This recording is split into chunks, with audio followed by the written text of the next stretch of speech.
क्या आपने the black hole tragedy के बारे में सुना है? नहीं दोस्तों, मैं यहाँ किसी गैलेक्सी के ब्लैक होल फिनोमेना की बात नहीं कर रहा। ये बात है इंडिया यानी भारत से जुड़ी। अगर ब्रिटिश हिस्टोरियंस की माने तो भारत के लिए एक काले धब्बे जैसा है। अब आप पूछेंगे ऐसा क्यों? तो चलिए बताते हैं। ये तो हम सभी जानते हैं कि अंग्रेजों ने हम पर यानी भारत पर 200 साल तक रूल किया था। लेकिन आपको ये पता है, एक दौर ऐसा भी था जब बंगाल की राजा नवाब सिराजुद्दीन दौला ने अंग्रेजों के साथ एक दर्दनाक हादसे को अंजाम दिया था। दोस्तों, इसी घटना को अंग्रेजों ने ब्लैक होल ट्रेजेडी का नाम दिया। इंग्लैंड के स्कूल्स में ऐसा कोई भी बच्चा नहीं होगा जो इंडिया के बारे में कुछ और जानता हो या ना जानता हो, लेकिन ये 3 बातें उन्हें हिस्ट्री की बुक में जरूर पढ़ाई जाती हैं, जिसमें पहला है द ब्लैक होल ट्रेजेडी, दूसरा द बैटल ऑफ पल्सी और तीसरी इंडिया की आजादी की जंग यानी 1857 की क्रांति। अब इस बात से आप अंदाजा लगा ही पा रहे होंगे कि the black hole tragedy England के लिए कितनी बड़ी बात थी। और सबसे बड़ी बात, उस समय इसी वजह से भारत को गुलाम बनाने का मौका अंग्रेजों को मिल गया था। तो ये वीडियो काफी इंटरेस्टिंग होने वाली है, तो वीडियो को अंत तक जरूर देखिएगा। और अगर आप नए हैं तो चैनल को सब्सक्राइब कर लें। वीडियो शुरू करते हैं। दोस्तों, बैटल ऑफ पल्सी जिसने पूरे भारत का नक्शा बदल दिया। इसी जंग के बाद अंग्रेजों ने पूरे भारत पर अपना कब्जा जमाना शुरू कर दिया। आपके मन में बहुत से सवाल आ रहे होंगे कि आखिर ये कैसे हो पाया और आखिर नवाब सिराजुद्दीन दौला ने ऐसा क्या किया था जो अंग्रेजों को मौका मिला पूरे भारत पर कब्जा करने का। कहा जाता है कि सन 1756 में नवाब सिराजुद्दीन दौला ने कोलकाता की एक कालकोठरी में अंग्रेजों को डालकर दर्दनाक मौत दी थी। हम सभी ये तो जानते ही हैं कि 17वीं शताब्दी तक अंग्रेज भारत में घुस चुके थे। उधर यूरोप में हुए 1740 में the war of Australian succession के बाद ब्रिटिश और फ्रांस की लड़ाई पूरी दुनिया के कोने कोने में फैल चुकी थी। भारत में भी ब्रिटिश और फ्रेंच इंडिया ईस्ट कंपनी में आपस में एक कंपटीशन चल रहा था। भारत की राजनीति की बात करें तो सन 1707 में औरंगजेब की मौत के बाद मुगल साम्राज्य पूरी तरह से खत्म होने लगा था, क्योंकि अब शक्ति उन एरियाज के छोटे राजाओं के पास थी। उसी तरह बंगाल भी मुगल साम्राज्य का हिस्सा होते हुए भी आजाद था,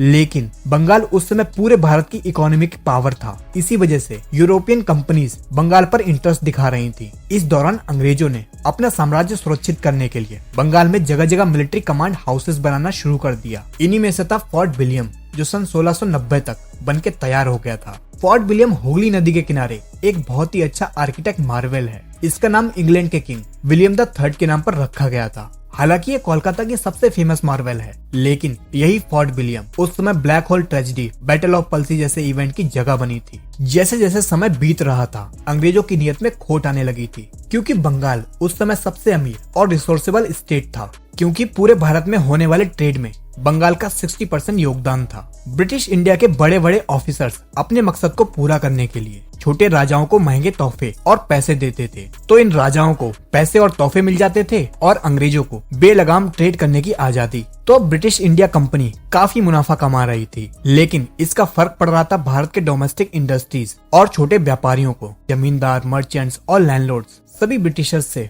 परेशान थे, क्योंकि उनके ही राज्य में आकर उनके हिस्से का मुनाफा लूट के ले जाते थे। इसके अलावा बंगाल की 2 करोड़ लोगों की आबादी, जिन पर किसी समय छोटे मुस्लिम शासक रूल किया करते थे, वो भी इन अंग्रेजों से नाखुश थे। ऐसे माहौल में सन 1756 में बंगाल के नवाब अली वर्दी खान की मृत्यु हो गई और बंगाल का राजपाट एक 21 साल के जवान और ताकतवर शासक नवाब सिराजुद्दीन दौला संभालते हैं। उन्हें शुरू से ही ब्रिटिशर्स पर शक था। उन्हें लगता था कि अंग्रेज अपने मिले हुए अधिकारों का नाजायज फायदा उठा रहे हैं, जिस वजह से वो अंग्रेजों पर शिकंजा कसने लगे। लेकिन अंग्रेज अपनी सफाई में ये कहते थे कि अपनी कंपनियों की सुरक्षा के लिए इन किलों का निर्माण कर रहे हैं। लेकिन नवाब को भनक लग चुकी थी कि अंग्रेजों का मकसद ट्रेड और प्रॉफिट का नहीं है, बल्कि वो धीरे धीरे अपने बनाए इन किलों में फौज को इकट्ठा कर उन्हें ट्रेनिंग दे रहे हैं। तो नवाब इस बात से बहुत परेशान और नाराज थे, क्योंकि इसके 2 कारण थे। पहला कि कंपनी अपने प्रॉफिट का कोई भी हिस्सा उन्हें नहीं देते थे, और दूसरा वो इलाकों के राजाओं से उनका राज्य छीनने के फिराक में थे, जिससे राजाओं के ऊपर अंग्रेजों का खतरा बढ़ रहा था। ऊपर से अंग्रेजों के कर्नाटक जंग के बाद नवाब सिराजुद्दीन दौला का शक यकीन में बदल गया। इसलिए उन्होंने कोलकाता के गवर्नर को एक अल्टीमेटम पास किया कि इन कंपनियों के द्वारा बनाए जा रहे किला पर पाबंदी लगाई जाए। हालांकि फ्रेंच इंडिया ईस्ट कंपनी ने उनका ये आदेश मानकर काम रुकवा दिया, लेकिन ब्रिटिशर्स ने उनकी बात नहीं मानी और किले बनाना चालू रखा, जिससे सिराजुद्दीन दौला भड़क उठे। अंग्रेजों को सबक सिखाने की ठान ली। उन्होंने अपनी सेना तैयार की। 16 जून सन 1756 में कोलकाता पर हमला कर दिया। माना जाता है कि उनकी सेना में 50,000 से भी ज्यादा आर्म फोर्सेस, 500 हाथी और 50 तोपें शामिल थी, और ये ब्रिटिश इंडिया कंपनी को आसानी से हरा सकती थी। उन्होंने पूरे शहर को चारों तरफ से घेर लिया जब अंग्रेजों को इस बात की भनक लगी तो गवर्नर जॉन डेरिक अपने काउंसिल के सभी सदस्यों, महिलाओं और बच्चों के साथ पीछे से एक बोट से बचकर भाग निकले। उन्होंने हॉलवेल के नेतृत्व में 170 सैनिकों को वहीं किले की सुरक्षा के लिए छोड़ दिया।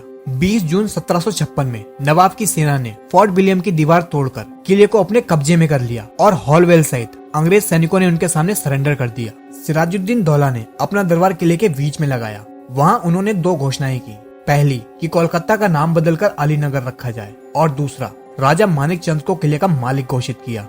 ब्रिटिश वॉर क्रिमिनल हॉलवेल ने अपने एक आर्टिकल में interesting event related the province of Bengal में लिखा है कि उस दिन उनके हाथ बांधकर नवाब के सामने पेश किया गया। नवाब ने उनके हाथ खोलने का आदेश दिया और उनके साथ किसी भी तरह की बदसलूकी न किए जाने का आदेश भी दिया। साथ ही उन्होंने अंग्रेजों के खिलाफ नाराजगी भी जताई। उसके बाद नवाब दरबार से उठकर चले गए। नवाब के जाने के बाद उनके साथी अंग्रेज कैदियों के साथ तलाशी करनी शुरू कर दी। हालांकि उन्होंने अंग्रेजों को टॉर्चर नहीं किया, लेकिन शाम होते होते उनका अंदाज बदल गया। असल में एक अंग्रेज कैदी ने शराब के नशे में अपनी पिस्टल से नवाब के एक सैनिक को मार दिया था। जब ये बात नवाब को पता चली तो वो बहुत गुस्सा हुए। इसके बाद नवाब के सलाहकारों ने सलाह दी कि इतने सारे कैदियों को खुले में रखना सही नहीं है, इसलिए उन कैदियों को रखे जाने वाले काल कोठरी में ही रखा जाए। ये कोठरी फोर्ट विलियम के बेसमेंट में आज भी मौजूद है। दोस्तों, इसी कोठरी का नाम ब्लैक होल पड़ा।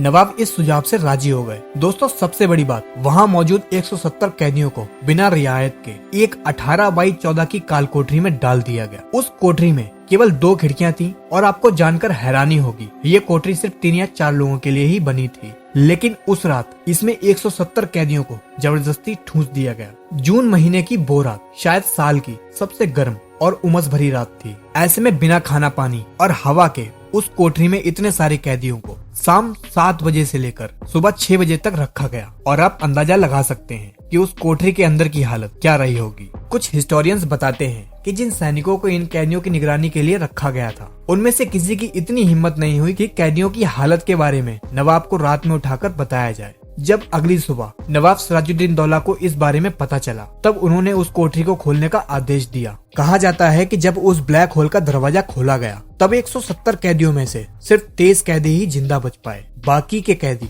गर्मी और उमस से मर गए। जिन हॉलवेल ने आर्टिकल लिखा था, वो भी इन 23 कैदियों में से एक थे। इसके बाद सभी मरे हुए कैदियों को वहीं पास में बिना किसी रस्म रिवाज के एक साथ दफना दिया गया और इसी ट्रेजेडी को इतिहास में द ब्लैक होल ट्रेजेडी का नाम दिया गया। लेकिन बहुत से लोग इसे मिथ कहते हैं, क्योंकि इस पूरी ट्रेजेडी का हॉलवेल द्वारा दिए गए विवरण को बहुत से हिस्टोरियंस नकार चुके हैं। उन हिस्टोरियंस का मानना है कि असल में इन कैदियों की संख्या बहुत कम थी और मरने वाले कैदियों की संख्या उससे भी कम थी। कुछ हिस्टोरियंस कहते हैं कि हॉलवेल के विवरण में जिन लोगों को मरा हुआ दिखाया गया है, वो असल में उस दिन नहीं मरे थे, बल्कि वो इस हादसे के आगे पीछे हुए लड़ाई में मारे गए थे। तो हॉलवेल के आर्टिकल में मरने वालों की संख्या पूरी तरह से सच नहीं है, बल्कि बहुत बड़ा चढ़ाकर बताया गया है। उसी तरह के एक और हिस्टोरियंस विंसेंट ए स्मिथ ने अपनी एक किताब Oxford history of India from early times of the end of 1911 में लिखा है कि ये हादसा हुआ जरूर था, लेकिन असल में इस हादसे में पूरी तरह से सिराजुद्दीन दौला शामिल नहीं थे, बल्कि इन कैदियों पर नजर रखने की जिम्मेदारी उन्होंने अपने सैनिकों पर छोड़ दी थी। उनको इस तरह ब्लैक होल में ठूसकर मारने का आदेश उन्होंने नहीं दिया था। लेकिन मौजूद हिस्ट्री रिकॉर्ड के हिसाब से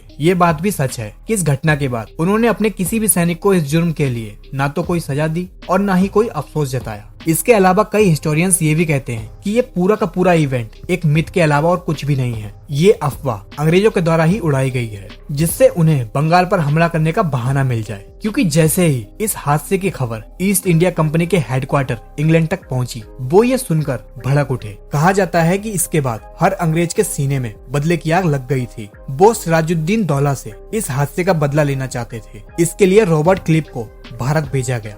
रॉबर्ट क्लिव ने जनवरी 1757 में कोलकाता को वापस अपने कब्जे में लिया। इतना ही नहीं, उन्होंने सिराजुद्दीन दौला के खिलाफ जंग छेड़ दी और इसी लड़ाई को द बैटल ऑफ पलसी के नाम से जाना गया। अंग्रेजों ने अपने तेज दिमाग से कूटनीतिक षड्यंत्र रचे और सिराजुद्दीन दौला के सेनापति को पैसों का लालच देकर उसे अपनी तरफ कर लिया। और ये सब कुछ देखने के बाद सिराजुद्दीन दौला जंग छोड़कर मुर्शिदाबाद चले गए, जहां उन्हें मार दिया गया। तो दोस्तों, सच चाहे कुछ भी हो, लेकिन एक बात तो फैक्ट है कि इसी ब्लैक होल ट्रेजेडी का सहारा लेकर अपना साम्राज्य और वर्चस्व भारत पर अंग्रेजों ने जमाया, जिसके चलते ब्रिटिश इंडिया ईस्ट कंपनी ने हम पर 200 साल तक रूल किया। दोस्तों, आई होप कि आपको मेरी एक्सप्लेनेशन अच्छी लगी होगी। अगर आप इस तरह की नॉलेज और फैक्ट्स पसंद करते हैं तो चैनल को सब्सक्राइब कर लें और वीडियो लाइक करें। मिलते हैं नेक्स्ट वीडियो में।